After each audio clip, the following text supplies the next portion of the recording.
আজকে বানাবো ইলিশ মাছের ভর্তা। হে এভরিওয়ান, আসসালামু আলাইকুম। কি অবস্থা সবার? সবাই কেমন আছেন? তো ভর্তা বানানোর জন্য প্রথমেই আমি একটা প্যানে কিছুটা সরিষার তেল দিয়ে এবং কিছুটা মশলা দিয়ে দিয়েছি এবং দিয়ে দিলাম ইলিশ মাছ টুকরো করে রাখা। এবার এটা একটু ভেজে নেব। ভাজা হয়ে গেলে নামিয়ে নিয়ে দিয়ে দিব সেই তেলের মধ্যে কিছুটা পেঁয়াজ কুচি। পেঁয়াজ কুচিটাও একটু ভেজে নেব।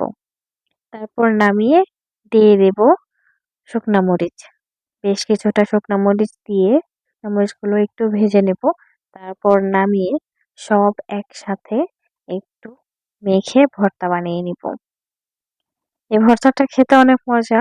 আপনারা চাইলে বাসায় ট্রাই করতে পারেন এবং আমার মতে ভর্তা প্রেমী হলে তো কোনো কথাই নেই। ভিডিওটা আপনার কাছে কেমন লাগলো অবশ্যই কমেন্ট করে জানাবেন এবং এরকম আরো সুন্দর সুন্দর রেসিপি পেতে অবশ্যই আমার চ্যানেলটি ফলো দিয়ে রাখবেন। কাঁটাগুলো আমি বড় বড় কাঁটাগুলো একটু ফেলে দিচ্ছিলাম এবং তারপর মেখে নেব এবং দিয়ে দেবো একটু সরিষার তেল। আর ভর্তাটা খেতে অসম্ভব মজা হয়েছিল। ইলিশ মাছের ভর্তা এমনিতেই অনেক মজা লাগে এবং ঝালের জন্য আমি কিছুটা কাঁচা মরিচ কুচিও দিয়েছিলাম। এই তো আমার ভিডিও এই পর্যন্তই। দেখা হচ্ছে আবার নতুন কোনো ভিডিওতে। সেই পর্যন্ত সবাই ভালো থাকবেন, সুস্থ থাকবেন। আল্লাহ হাফেজ।